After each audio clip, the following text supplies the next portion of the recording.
Ley cero de la termodinámica. La ley cero es llamada así porque, a pesar de haber sido la última en postularse, establece preceptos fundamentales para las otras tres. Indica que si dos sistemas están en equilibrio térmico de forma independiente con un tercer sistema, deben estar también en equilibrio térmico entre sí.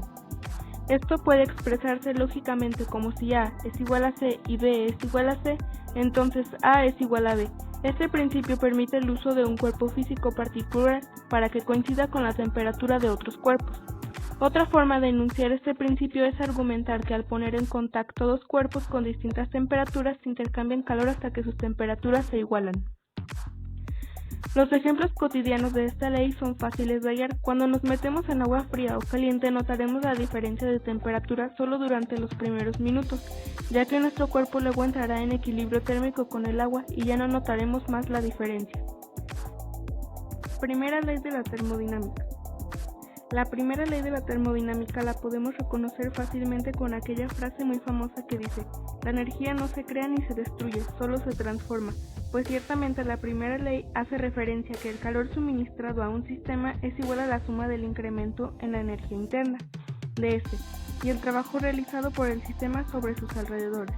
Esta ley también la podemos encontrar en algunos textos de física, como aquella ley que establece el principio de conservación de la energía.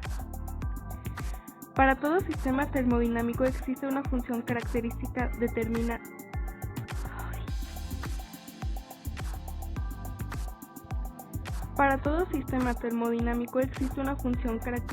denominada energía interna. La variación de esta energía interna entre dos estados cualquiera puede ser determinada por la diferencia entre la cantidad de calor y el trabajo, intercambiados con el medio externo. Cuando acercamos un globo inflado con aire a una vela, el calor o energía de la flama se sobrepone casi inmediatamente, causando que el globo explote. Cuando hacemos lo mismo pero con el globo lleno de agua, sucede algo completamente distinto. El agua contenida dentro pone en práctica la primera ley de la termodinámica.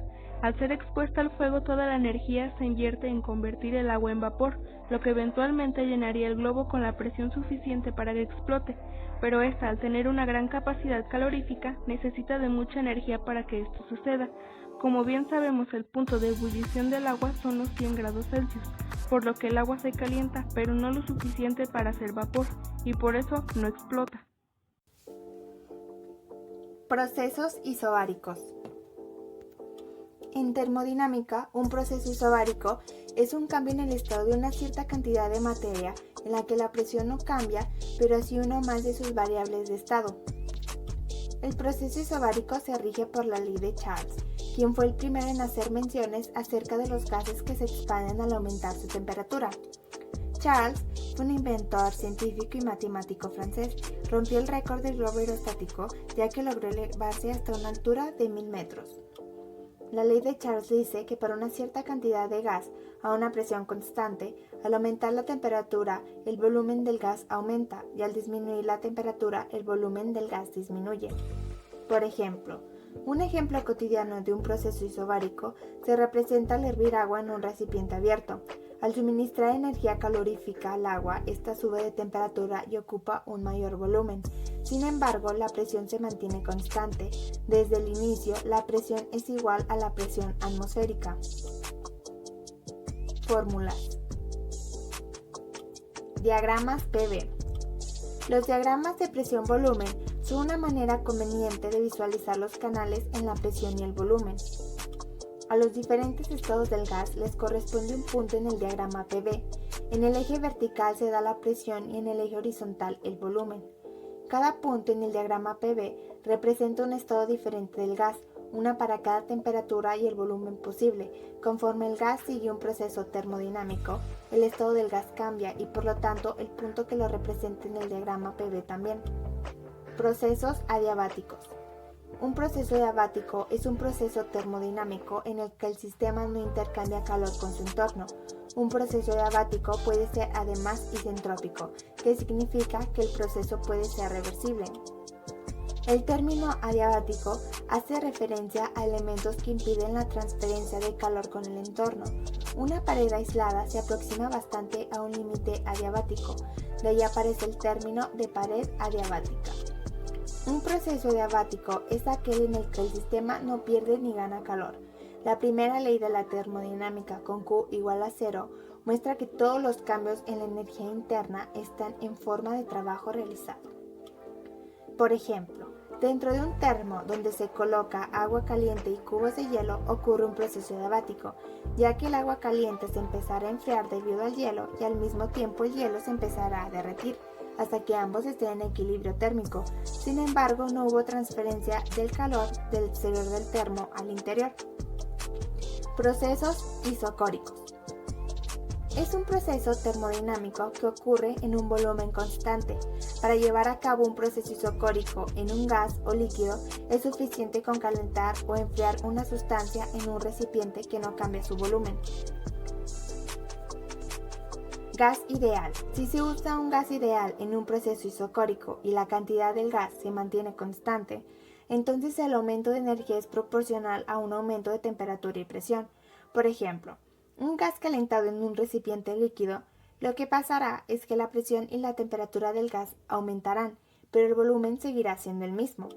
Por ejemplo, un ejemplo es una olla de presión, la cual, como indica su nombre, disminuye el tiempo de cocción de los alimentos, ya que sirve como un depósito para aumentar la presión y la temperatura, manteniendo un volumen siempre constante.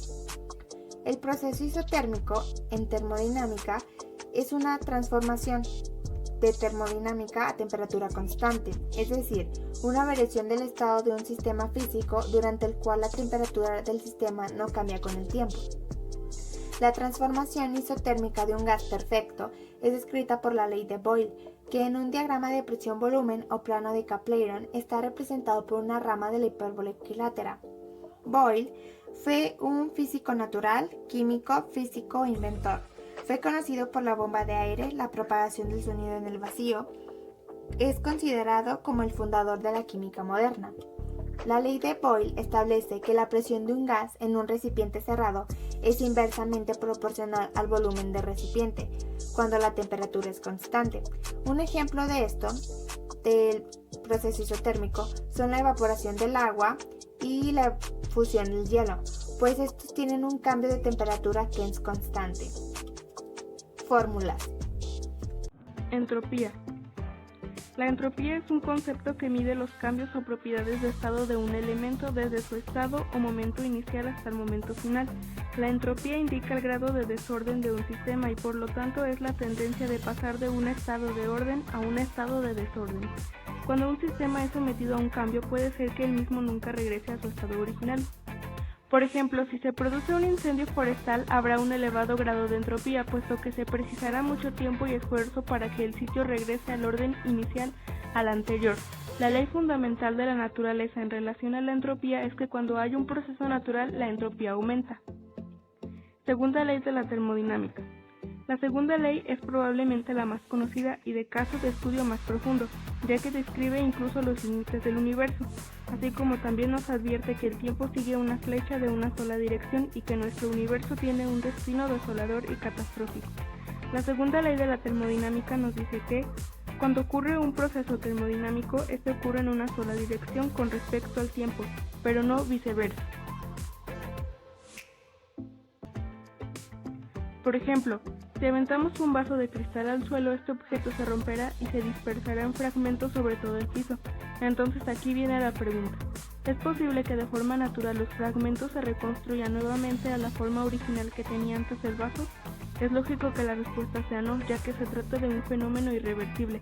Entonces aquí es donde viene el concepto y estudio de la segunda ley. Tercera ley de la termodinámica. Conocida también como el postulado de Nernst, esta ley tiene que ver con la temperatura y con el enfriamiento. Plantea que la entropía de un sistema llevado al cero absoluto con una constante definida, o lo que es lo mismo. Al llegar al cero absoluto, los procesos de los sistemas físicos se detienen. Al llegar al cero absoluto, la entropía poseerá un valor mínimo constante. Si bien resulta difícil alcanzar de manera cotidiana el llamado cero absoluto, puede ejemplificarse este principio con lo que ocurre con nuestro congelador. La carne y los alimentos que depositemos ahí serán llevados a temperaturas muy bajas para que así enlentecer o incluso detener prácticamente los procesos bioquímicos en su interior, retardando así su descomposición y maximizando su vida útil.